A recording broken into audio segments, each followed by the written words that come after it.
Hi, this is Tim. It's Kamala Harris. Good morning, Governor. Good morning, Madam Vice President.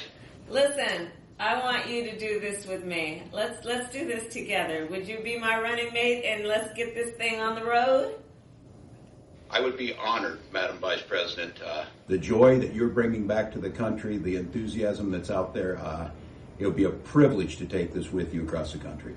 Well, let me tell you, I have just the utmost respect for you. I have really enjoyed our work together. You understand our country. You have dedicated yourself to our country in so many different and beautiful ways. And we're going to do this. We're going to win.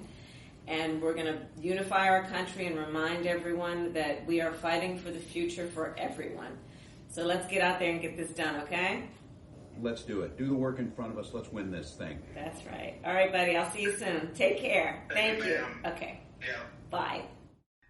Stand up. Oh, yeah. Oh, yeah. Let's do it. We are off. Welcome to Stand Up. Thank you very much for joining me. That was the phone call yesterday morning from the Vice President to the future Vice President, we hope. They met together in Philadelphia, making their first appearance, introduced by the Pennsylvania governor, who didn't get the gig, but was filled with vigor. Josh Shapiro gave the intro. Kamala Harris and Tim Walz made their first appearance to an audience in Philadelphia Arena, which could only be described as absolutely out of their minds pumped. And I was too, and many of you were as well. It's great to have you here. Thanks for joining me at last night's hangout to talk about and celebrate and think about what this all means. And as a result of having a national audience that I've accrued over my years of doing this, I decided I would reach out to the folks who I knew lived in Minnesota, who I knew this guy, Tim Walz, their governor, and asked them what they thought. I got two amazing responses, and I may get more in the coming days, but thank you very much to both Mark Anderson and Adam Lookaroth, who both sent me great messages. Also joining me on today's show, I reached out to both Wajahat Ali and David Rothkopf to get their quick reactions. Talked with both of them, and they are coming up. That begins at 27 minutes. But, of course, I've got your headlines and nothing but sound related to the announcement, I think is fair to say. I can't do any of this without you. The show is brought to you by you. Patreon.com/Pete Dominic. Thank you very much for signing up if you have, and paying more if you can. It's just $5, but if you can pay more, I really appreciate it. I'm going to be going hard for the next 92 days. I'm going to be traveling, I think, to several of the swing states, most likely Pennsylvania, Michigan, and Nevada, as well as hosting a great party at QED. We're going to have a watch party for the final night of the DNC. That's in Queens with Christian Finnegan and other guests. You're going to be in Queens on the 24th of August. You can join us, or you can watch from anywhere. That should be a lot of fun. Quickly, just want to thank everybody who sent a reaction to my interview yesterday with Shad White. A lot of different reactions across the spectrum. I may read some of them tomorrow or maybe at the Hangout, but really appreciate your feedback on that. Most of you liked it, appreciate it. Some of you, it drove you out of your mind. But either way, check that out, especially the second half where we argued about Trump and politics and morality. Really good stuff, and or maddening, depending on who you are. All right, now let's get to those headlines that I've got for you today. Then a few of the clips of sound that I found, all related to the big announcement from yesterday. And then we'll get to, of course, my interviews with Rothkopf and Wajahat Ali. Let's start with Tropical Storm Debbie, and it feels like a tropical storm in where I live, in just north of New York City. It's crazy out there. But the storm moving northeast over Georgia, bringing a major threat of flooding and storm surges for the southeastern United States. Hopefully you weren't affected by that, or it wasn't too bad. At least 6 deaths have been confirmed, 5 in Florida, 1 in Georgia, including a 13-year-old boy from Gainesville and a 19-year-old from southern Georgia, which is absolutely horrific. Let's go to the UK, where British Prime Minister Keir Starmer convened an emergency security meeting Monday after far-right riots, fueled by misinformation spread over the weekend. Residents across the country awakened to scenes of buildings set on fire and hotels housing asylum seekers stormed by angry mobs. 2 hotels were targeted Sunday night in what has turned to be the worst disorder the United Kingdom's seen in years, all over something that didn't even happen. It was horrible stabbings, but they're all upset that it was, they're saying it was a migrant or a refugee, but it wasn't. So it's just horrific. Let's go to the Middle East. The Biden administration racing to avert an explosion of violence across the Middle East. A high-stakes moment threatens to derail a long-awaited ceasefire in the Gaza Strip and underscores the limits of American influence over Israel its closest ally in the region. Now back to the U.S. and Wall Street. Stock indexes saw a mild rebound following a significant sell-off Monday that resulted in the market's worst day in almost 2 years. But the S&P 500 and the tech-focused NASDAQ composite both closed up to 1% higher. So did it erase the loss? Not necessarily, but all that panic perhaps for nothing? Now let's head to the courts, the Fourth Circuit. This is a big ruling. A federal appeals court on Tuesday upheld Maryland's decade-old ban on military-style firearms commonly referred to as assault weapons. A majority of the Fourth U.S. Circuit Court of Appeals judges rejected gun rights groups' arguments that Maryland's 2013 law is unconstitutional under the Second Amendment. Here's a prosecution worth watching. The Justice Department said yesterday that it had charged a Pakistani man who had recently spent 2 weeks in Iran with trying to hire a hitman to assassinate political figures in the U.S. Investigators believe that the potential targets likely included President Donald J. Trump, the disgraced former president, that is, according to a senior law enforcement official. In Russia, the president, authoritarian dictator, and very evil man, Vladimir Putin, yesterday called for government to develop a program for overseas promotion of, quote, traditional Russian spiritual and moral values, a theme that the Kremlin has increasingly sounded in recent years, whatever the hell that means. Yesterday, the EPA, in a move not seen for more than 40 years, issued an emergency order suspending all uses of weed killer linked to serious health risks for unborn babies. Really interesting story there. And finally, the Department of Energy on Tuesday announced a $2.2 billion in funding for 8 projects across 18 states to strengthen the electrical grid against increasing extreme weather, advance the transition to cleaner energy, and meet a growing demand for power. The money will help build more than 600 miles of new transmission lines and upgrade about 400 miles of existing lines so they can carry more current. And guess what else that'll do? Create a whole bunch of new jobs. Did I say finally? I've got one more for you, and this is a good one. And a national survey has found promising signs that key mental health measures for teen girls have improved since the depths of the pandemic. And I wanted to make sure I mentioned that good news story right here at the end. I try to do that most days, but I don't always succeed. All right, now let's get to the sound I found and the sound that was submitted to me by you, the listener. I reached out to a couple of listeners I know in Minnesota, real good guys, as well as my friend Kathy Nathan out there in Rochester, Minnesota, who is on a school board. But I heard back so far from Adam Lookeroth and the great Mark Anderson of Monroe Crossing, the amazing bluegrass band, which you should check out. Let's get to Mark's message first. Both of these are great. Adam's comes straight from the heart, kind of off the cuff, and Mark sat down and wrote a really cool thing that he shares, and he put it over some cool music of a Minnesota band, which is really cool. Mark, thank you so much for this. This is a Minneapolis band called Husker DU, the music under it. But here's what Mark Anderson said about his governor, Tim Walz. Hey y'all, this is Mark Anderson, and I am from Minnesota.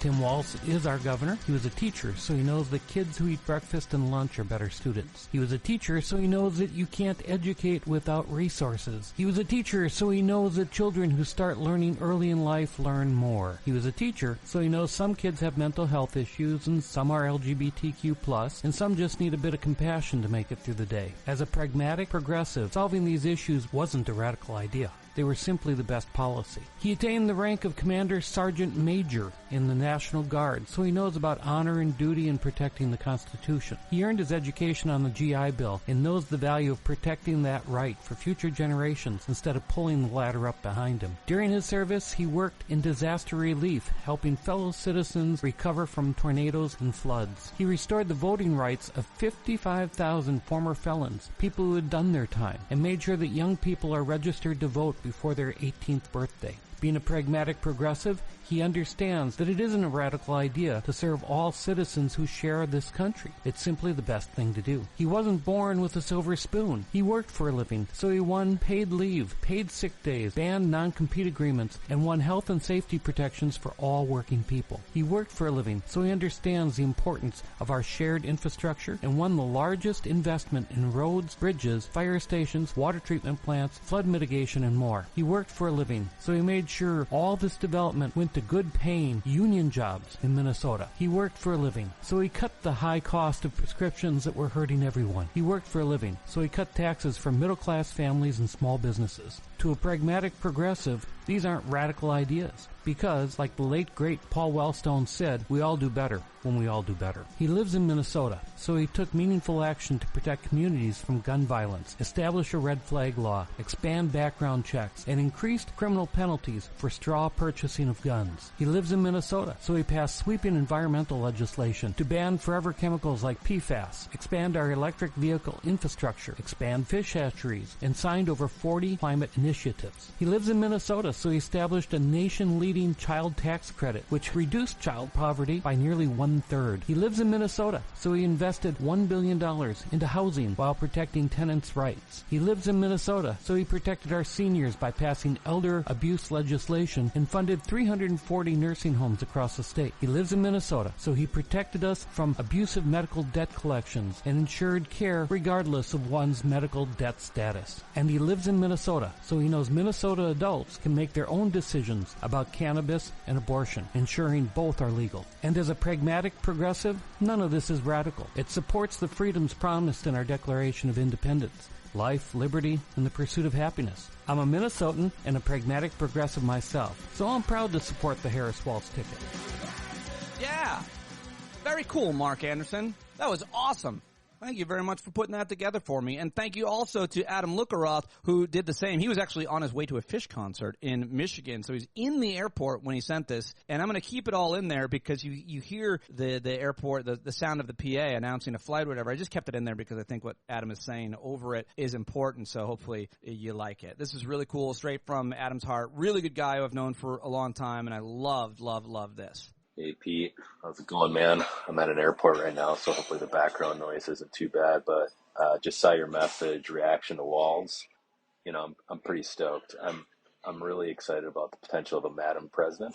I have a 4-year-old daughter, and I just think how amazing would it be for her to come of age with a female president. If I talk too much about this, I'm going to start crying, so I'm going to move on.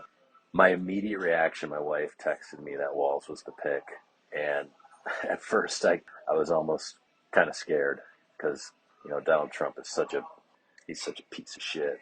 I can't say his name without just saying rapist, insurrectionist, piece of shit felon. And it feels like a lot of pressure on Minnesota now. I know VPs aren't super important, but, you know, the whole debate between Walz and Shapiro, and you already see some reaction of people saying, well, you know, they better win Pennsylvania. But beyond that, I love Tim Walz. He's a great guy. I've happily voted for him a couple times.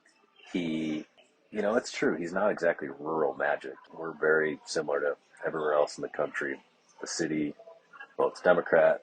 The rural areas vote Republican.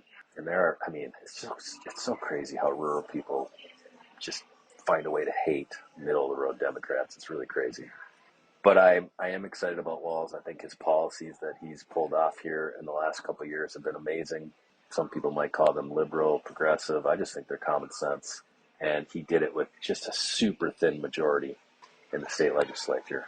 Crazy thin majority. And they pulled off just an amazing amount of really positive legislation. So the guy can get it done.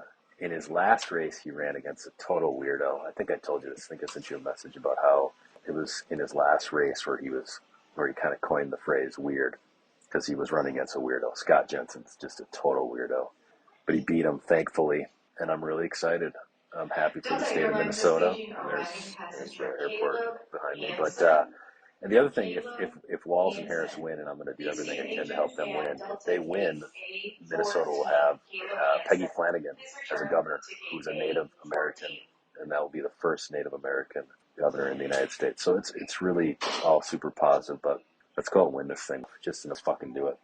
Yeah, Adam. Love it. Love the passion. Love the heartfelt message. Let's fucking do it. That is awesome.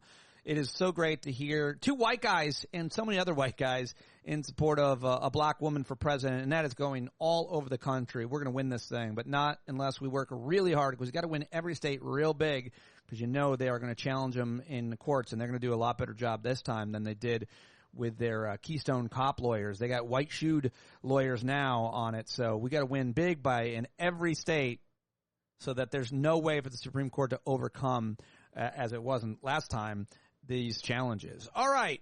Now let's get to some of the other clips I've got for you. We'll get the tough stuff out of the way first. Let's listen to the real fever panic on the right over in Fox News. Here is Stephen Miller, the notorious racist, anti-immigrant, former Trump supporting, barnacle and Nosferatu looking motherfucker. Evil as hell, this guy. Here he is screaming as usual, name calling as always about Tim Walz. This man is a moron, he is an incompetent, he is a radical, and he is going to turn the entire Midwest into a third world state. This is a disaster for America. We have to beat this guy, and we have to beat Harris in November.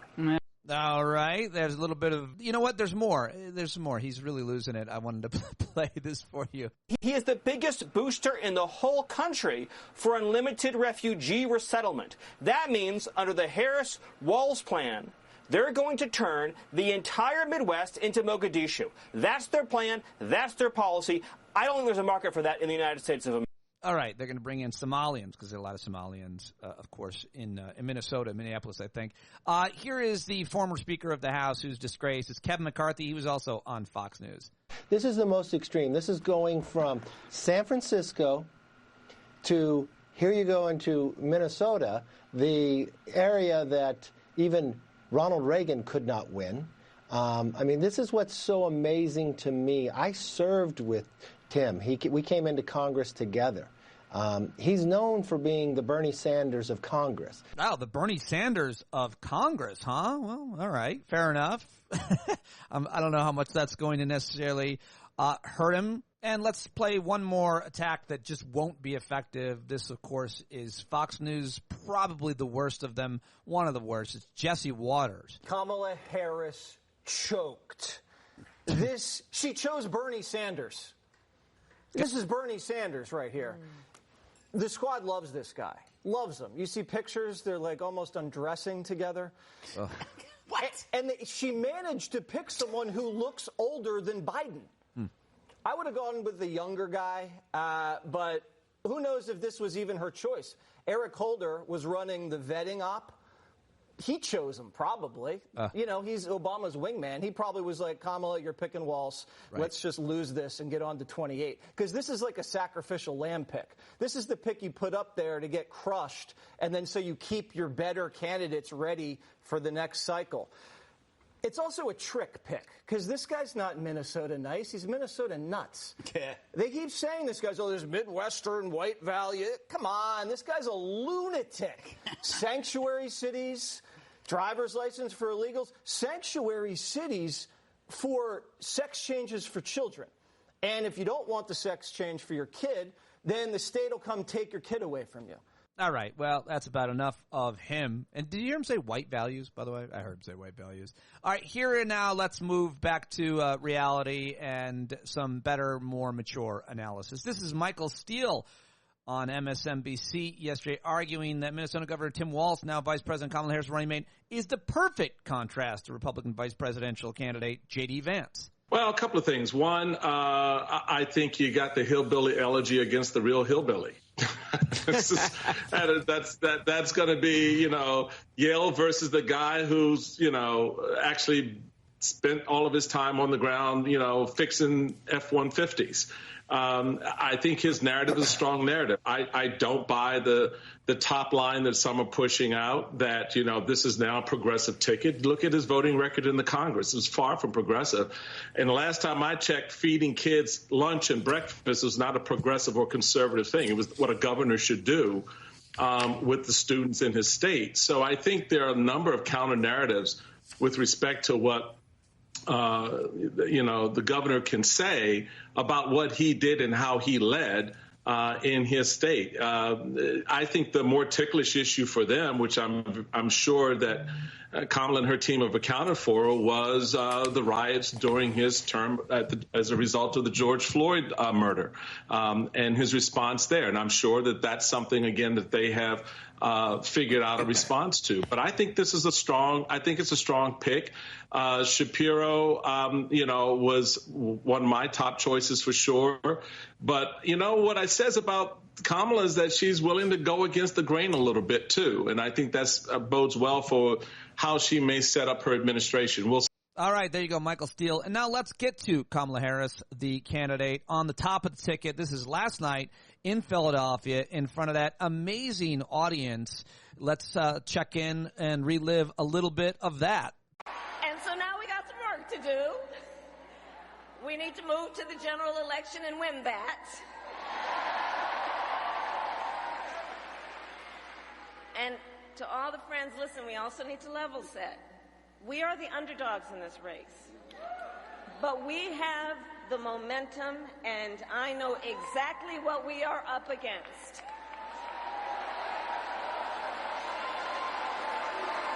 All right, and how about a little bit more from Madam Vice President last night in Philly? This campaign, our campaign, is not just a fight against Donald Trump. Our campaign, this campaign, is a fight for the future. It's a fight for the future. In Pennsylvania, we fight for a future with affordable housing, affordable health care, affordable child care, paid leave. We fight for a future where we build a broad-based economy, where every American has the opportunity to own a home, to start a business, and to build wealth.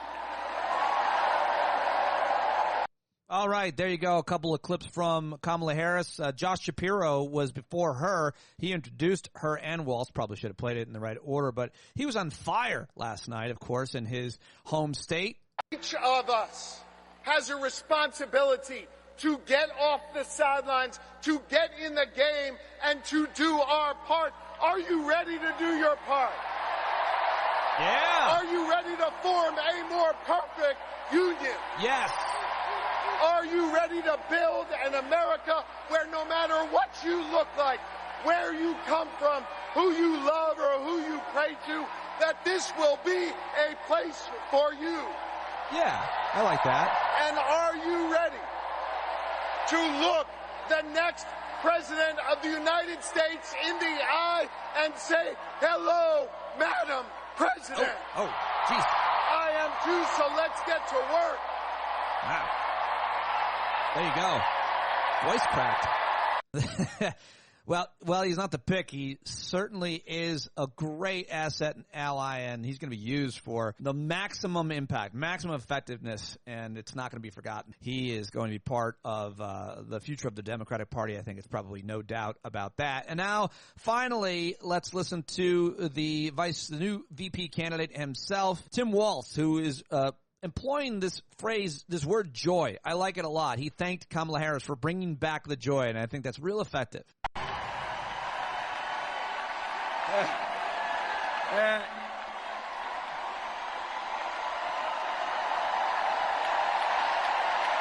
Listen to that crowd. Thank you. Wow. Thank you, Philadelphia.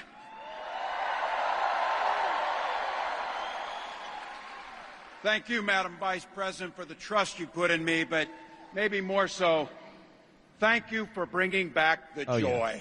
I love it. So true.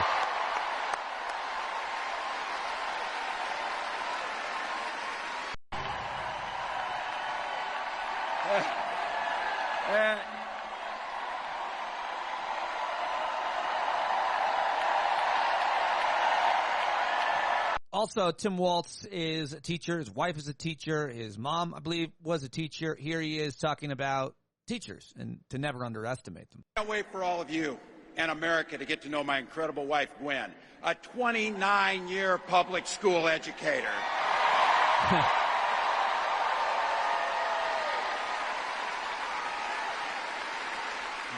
Don't ever underestimate teachers. Yeah, I love that moment. Love that moment, obviously, and a little bit more from the candidate last night.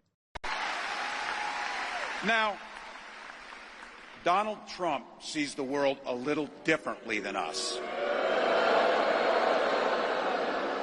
First of all, he doesn't know the first thing about service.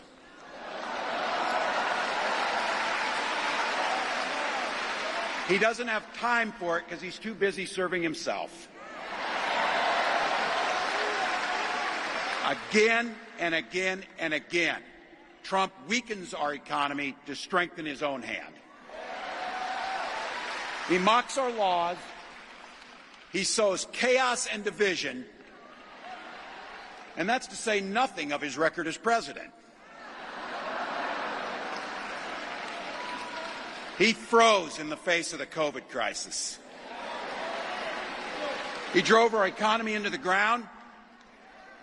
And make no mistake, violent crime was up under Donald Trump.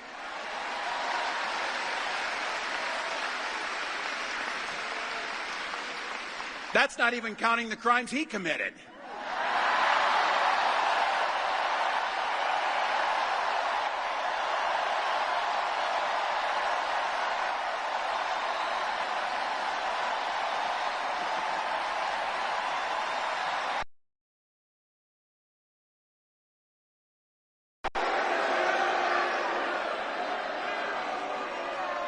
J.D. Vance literally wrote the foreword for the architect of the Project 2025 agenda.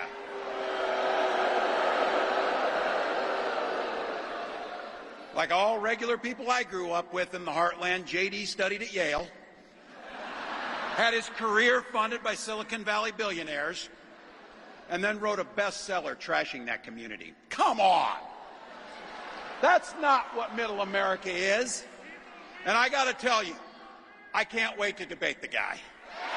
Yeah, we can't either. Watch that with everybody. That's going to be very exciting. And a bloodbath.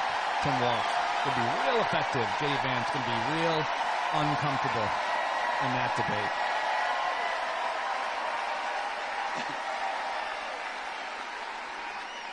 That is, if he's willing to get off the couch and show up. So, you see what I did there? Wow.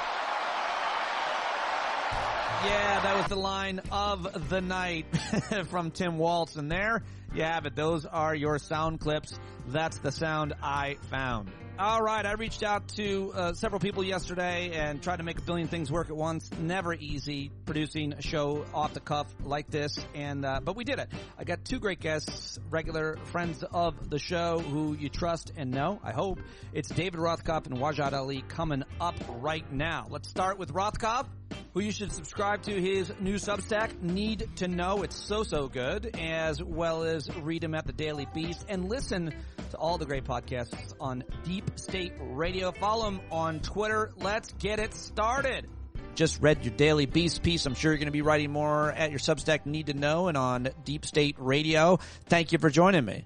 It's good to be with you, Pete. It's a good day. It's a good day for America. You were rooting for Tim Walz. I think it's clear that you would have been happy with anybody, but this was the guy that you wanted to see. This was your ticket, really. Harris Walz. You wanted to see this from the beginning, it would seem. It's true. I wrote that. It's on the record. And I thought Harris was a great choice for a long time. And as soon as this field had been clarified and we knew who the contenders were, I thought Walz was the best choice. You wrote in your Daily Beast piece that Kamala Harris has chosen Tim Walz as a running mate. In doing so, she has both set the terms for the 2024 presidential election and she has confounded legions of pundits who still do not understand elections roughly 250 years into our history as a democracy. What is it that they don't understand? And old smarty pants Rothkopf wants to explain to us. Thank you for asking, Pete. The one thing that they don't seem to understand is that vice presidents aren't picked to deliver the electoral votes of one state. There was all this stuff out there saying, oh, no, she has to pick Shapiro. Shapiro is the obvious choice because that'll get her the electoral votes of Pennsylvania. Except if you look over the course of the past 30 years at every vice presidential candidate that was picked, none, except possibly one, were picked, Tim Kaine, were picked actually to help the campaign by delivering electoral votes in a state. They were picked to provide balance. They were picked because they thought it'd be a good vice president. They were picked because they gave a different kind of a vibe. Al Gore was young, Sarah Palin the same, etc. But they were never picked for the reason people said they absolutely had to pick Josh Shapiro. And, by the way, Josh Shapiro, who has already endorsed this ticket, is still the governor of Pennsylvania. just as Gretchen Whitmer is the governor of Michigan and Tony Evers is the governor of Wisconsin. And so you have active Democrat governors in the blue wall states that will be there, that will be part of the team, that will be on the ticket. And so you don't need to do that all with this pick. What you need to do with this pick is find somebody who can complement the person at the top of it, be a good vice president, get the overall sort of feeling, the vibe of the ticket, and provide a kind of regional balance. That's something that vice presidents are picked for. And Tim Walz does all those things. You write, while the Trump campaign has already tried to portray Walz as dangerously liberal extremist. And I say that shouldn't be hard to do with the policies that he's supported as a congressman and as a governor in Minnesota. They're not going to show him hunting or coaching football or in his National Guard uniform or on a farm. They're going to paint him as a socialist communist pussy, Rothkopf. Yeah, okay, so he's a socialist communist pussy, Dominic, 24 years in the Army National Guard. He is the highest ranking enlisted person ever to serve in the United States Congress. He was a command sergeant major. Does that sound like a communist pussy title to you? Well, he is okay, fine. You make a good point. Command sergeant major listeners out there. He was the ranking Democrat on the Veterans Committee. He delivered more for veterans than Trump ever did. He was on the Armed Services Committee. He is a gun owner. He is a hunter. He was a football coach whose team won the Minnesota State Championship. He is the real kind of American hero. He was a teacher in schools and a beloved one at that. And when you look at the things that you think and that the Republicans are portraying as extremist policies, they include things like providing lunch for kids in school. They include things like keeping the environment clean. They include things like lowering the cost of drugs for people who are in need. They include things that are actually mainstream desires of the American people, not just some of them, but the vast majority of them. Sounds like a cuck to me, but I'm letting you have your say. No, that's what people like you live out in the boonies and are podcasting, whatever the hell that is. That's what podcasters do. They stir up trouble. And I'm a beta cuck going on my alpha in 2 weeks. Okay, you also say that there's a stark difference here with the Harris-Walz ticket. You say the creation of the Harris-Walz ticket makes starkly clear this choice Americans face in November. And you talk about they've been public servants, both of them, Harris and Walz, for 30 years each or something like that. Well, J.D. Vance has just become a senator, and obviously Trump had no experience before, but they're private sector guys, and that's important, I think. Do you? Because private sector guys have done so well in the presidency and top level jobs like this. Sure. I think Donald Trump once and for all said, let's get a private sector guy in there, ended that whole myth that being a private sector guy could make you a good president. He was a terrible president. He was a terrible manager. He increased the debt enormously. He provided tax cuts for the rich and not for everybody else. And that also exacerbated the deficit that we have in this country. He was a lousy businessman. I don't see why you would think that more of that is something that we need. Whereas running a government actually requires some experience. This extremely experienced ticket, he served 6 terms in the United States Congress. He has been reelected the governor of Minnesota. Kamala Harris was elected twice to be the district attorney of San Francisco, twice to be the attorney general of California, twice to be a senator from California, and once to be the vice president of the United States. She's been in public service literally since she got out of law school in 1990. These are the kind of people you want doing these jobs. If you say so. Finally, I wanted to ask you what you think about the attacks that will be surely levied, if they haven't already, that Tim Walz was the governor of Minnesota during the Minnesota uprising, protests, some call riots, where people died and damage happened. And our friend Ali Velshi was shot by a rubber bullet by the Minnesota police, who also arrested CNN and then had to apologize to CNN, I think. But the bottom line is they're going to say that Tim Walz was governor during that time, and he's going to let black people come into your neighborhoods and tear down your fences. Yeah, sure. They're the same ones that supported a young, deeply damaged guy who started shooting at people in the crowd. Tim Walz was the governor. He is also a 24-year veteran of the Army National Guard, knew the leadership of the Guard, was in conversation with them and tried to manage the situation. And I think the best assessment of how he did that job is that the people of Minnesota elected him governor again afterwards. They thought he did a good job. Maybe they know what they're talking about. David Rothkopf, I cannot thank you for joining me on short notice enough to react to this major news. You're giving a lot of credit to Kamala Harris for making this choice because they get along well. Apparently that matters. It does matter. It also matters that they're normie. I mean, Walz is the guy who popularized the thing that Harris said about them being weird and about Trump and Vance being weird. They're normal. They're likable. They're decent people. Trump and Vance, at the end of the day, this was another point I made about the pundits. What matters is not your policy profile. It's how you make people feel. They make people feel good. I can tell, even though you're being a tough guy in the middle of this interview because you're a journalist now or something, you feel better. You feel better that this is the ticket. No, I love it. I love Tim Walz, and you're not asking me how I feel. I'm just trying to trigger you to make you more upset in the interview, to make it more provocative. Yeah. No, I think you've done a great job, and I think your readers have been galvanized by each minute of our conversation. Yeah, you seem pretty upset, though, so I'll let you go.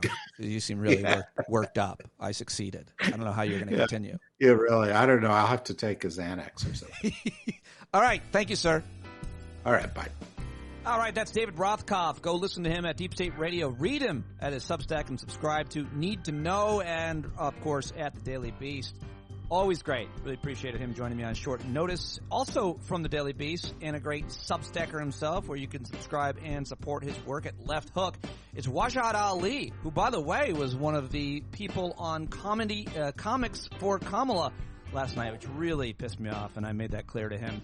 Wajahat Ali on Twitter, and what else can I say about him? Listen to Democracy-ish, his podcast with Danielle Moody, one of the best, and I was happy to catch up with him for a few minutes as well to get his reaction and announcement to the big announcement of Tim Walz yesterday. It's Warbalot. And it's Warbalot joining Pete Dominic, two middle-aged men. One has muscles, one has fat, one has hair, one is bald. Both are bearded. Speaking of which, I was so annoyed, jealous, and pissed that you were on the Comics for Kamala call. It just irked me beyond belief. Why was I on that call? That the guy that was hosting is Paul Mercurio. I don't hate a lot of comedians, but I do not like that guy. And then I saw you. It was about as much as I could take this morning. It really upset me. Why do you not like Paul? Oh, he's terrible. I don't know. I'm taping, so I'm not gonna get into it. I'll tell you as soon as I press stop. He's just so the Eric Swalwell's team reached out to me, and I think they just needed a brown guy. And at the last second, they're like, "Hey, you want to join?" I'm like, "I'm not a comedian." They're like, "Yeah, you'll be fine." And so it was Ben Stiller, John Hamm, Tiffany Haddish, and then you could tell the viewership dipped when all of a sudden I came on. It was just they actually lost money. They were raising money, and then you came on, and they started losing. People took their money back upon your appearance. Someone showed how you could show the rankings of the graph going up. So it was like Ben Stiller was the highest, and then Mark Hamill was the highest, and then the lowest end was me and the last two people. And I don't blame them. Who am I? I'm nobody. But apparently people liked what I said, and I made a clip out of it. So that was good. Oh, I'm sure they did, which it bothered me even more. And it would bother me a lot more if it wasn't just about me and they raised, how much money? Almost 600,000. Wow. Yeah, I guess I'm not going to make it about me then. So I wanted to have you on my Kamala Harris picks Tim Walz to be her running mate extravaganza show, Hot Takes. You've already written over at your Substack, The Left Hook. It's titled, Let's Waltz. Democrats with Tim Walz, Kamala Harris proved she has her ear to the ground and is listening, quote, to the people instead of the establishment as she continues to fuel this grassroots movement to potential victory. You had been criticizing and didn't want her to pick Josh Shapiro for a lot of different reasons. One of the reasons I'm not sure that you said that I don't share this opinion. I don't know if you do, and it's pretty crass, but one person I trust said the reason I don't like Shapiro is because he sucks corporate cock. He's a corporate Democrat or something like that. So I don't know if that was a criticism maybe made more public. He just, look, all 6 were good. I'm talking about the final 6 bachelors. And compared to Vance and Trump, I said I'll take Kamala in a coconut tree. What it seems, based on the reporting, what sunk Shapiro at the end was the vibes weren't there, and specifically John Fetterman coming out and conniving him, and specifically allegedly, quote unquote, he did it, but allegedly leaking that he would be problematic in the sense that it would be more about Shapiro and less about Kamala Harris, right? So you need a VP willing to take a backseat a little bit and not take the limelight. And also, let's not forget, this is a woman and a black woman. Not everyone, and I'm not saying Shapiro has a problem with this, but not everyone, Pete, historically, and even now, is okay taking the lead of a black woman, Pete, right? So you have to look at vibes, you have to look at compliment. And the reason why I was on the Walz ticket for the past 2 weeks is because I'm like, you have a Midwestern nice with Brimley vibes who can cut through the MAGA bullshit and sell the progressive agenda as a 60-year-old football coach, hunter, father, teacher, governor of Minnesota, liked, unleash that guy all across the Midwest. And like I wrote in my piece today, a VP's job is to do no harm, but also to be a complement, to sing to the choir and bring congregants to the choir.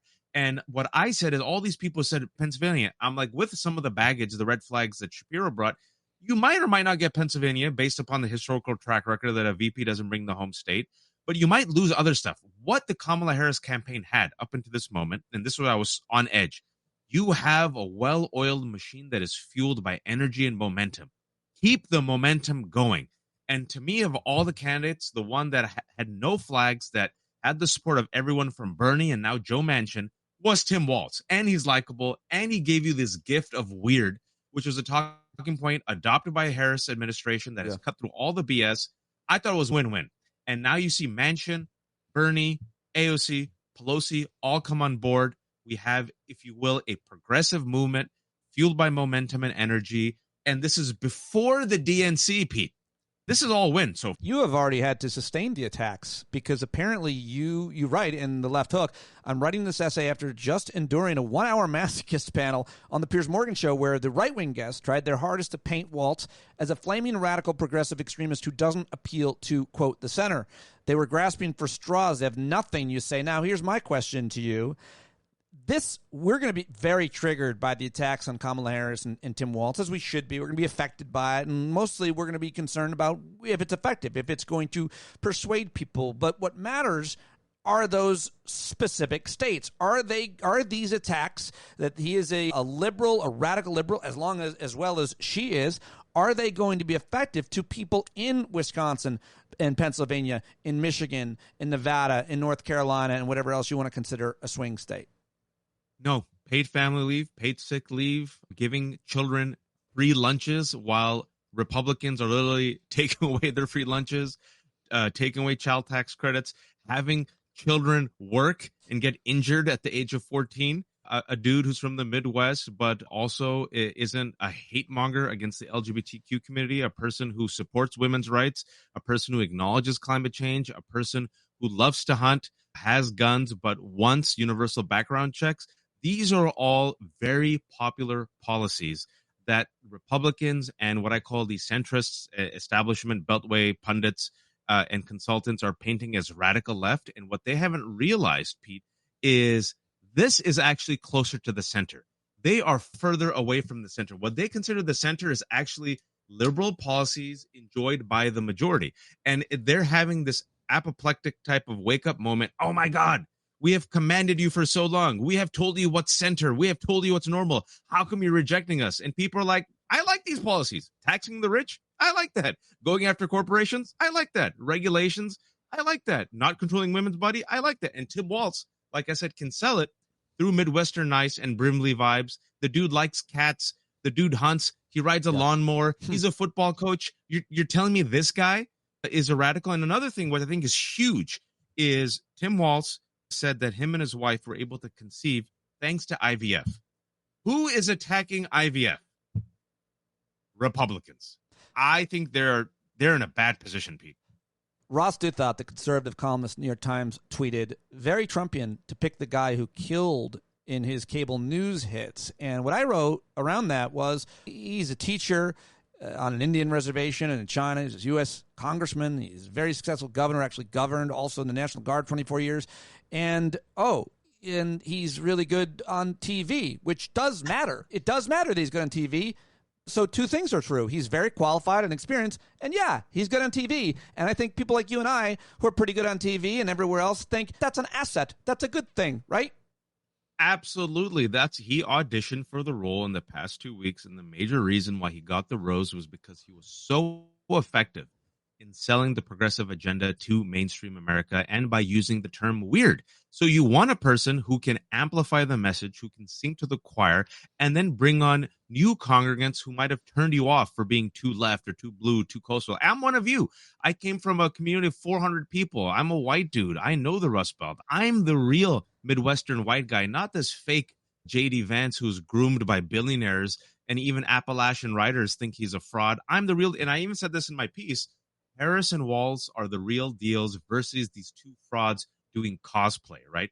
Harris is a biracial woman, Black Indian woman, born and raised in the Bay Area to immigrant parents who can make a dosa and dance bhangra and sidestep. And Tim Walz is a guy who can coach football and tell you how to fix your lawnmower and what rifle to use to hunt elk.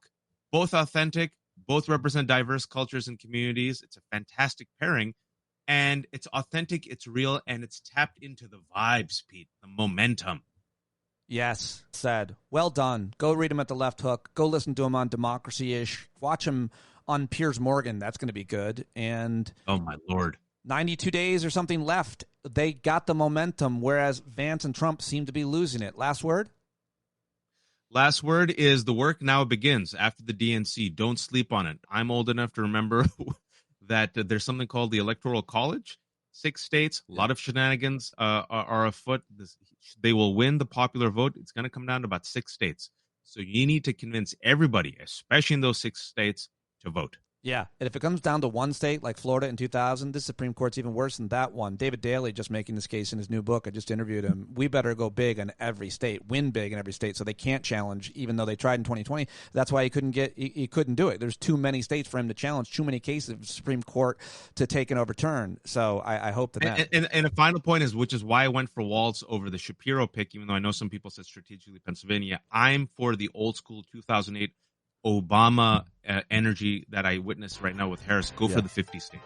Thank you, Waj. Go for all. Yeah, there he goes, Wajahat Ali, David Rothkopf. Thank you very much to listeners and friends of the show, Mark Anderson and Adam Lookeroth out there in Minnesota. If you're in Minnesota and you want to weigh in, I'd love to hear from you. You can send me a voice memo like that on that or anything, anytime, and I'll try to include it in the show if you want to have your voice heard and stand up with me each and every day. Thank you so much for listening. John Carroll does the music for this show each and every day, and I can't be more grateful to him and everybody who supports it, you bumblebees who listen all the way to the end. I hope you liked it. I hope you appreciate it. I will talk to you right here tomorrow with more surprises and fun things. Thank you. John Carroll, take us away. When you can't see the forest for the burning trees, you got to stand up. Hey, you've been sitting so long, you got the creaky knees, you got to stand up. Stand up. I think you're driving wheels with leaking grease. Boy, you better stand up. Stand up. Well, there's a whole lot more of us who know what's right. They'll keep right on ignoring us if you keep sitting tight. You got to open up the window to let in some light. You got to stand up. That's right. You got to rise up. You got to stand up. You got to stare the devil straight in the eye. We got to let him know it's his turn to go. See it clear when all you hear is a lie. Don't get up off of your butt, get down off of your fence. Even if it ain't a very friendly audience, well, they'll begin to listen when you start making sense and you stand up. Stand up. No need to point your rifle to defend your town. Just stand up. Stand up. You know they can't deny you what you're laying down. Boy, you better stand up. Stand up. Show your face of every color, yellow, black, red, and brown. Seize the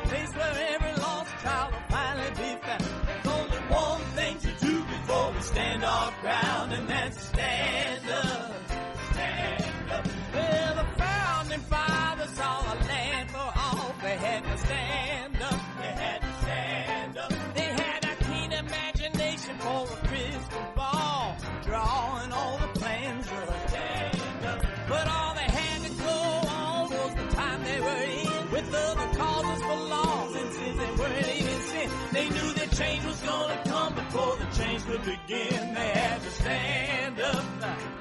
All right, they had to stand up. We got to stand up. We got to look the devil square in the eye. We gotta let him know it's his time to go and make it clear when all we hear is a lie. Why you lying awake wondering where the money all went? It'll be the cost of freedom that'll go unspent. You can see him flee the seat of that experiment if you stand up. Alright, we got to speak up, we got to reach up and raise your voice in every way you know how. Don't be toes up, you got to show up. Ain't no better time to do it but now. No need to pledge allegiance to no wanton tribe. Rise up, show obedience to the voice inside. And listen well and it'll tell you not to run and hide. It says stand up.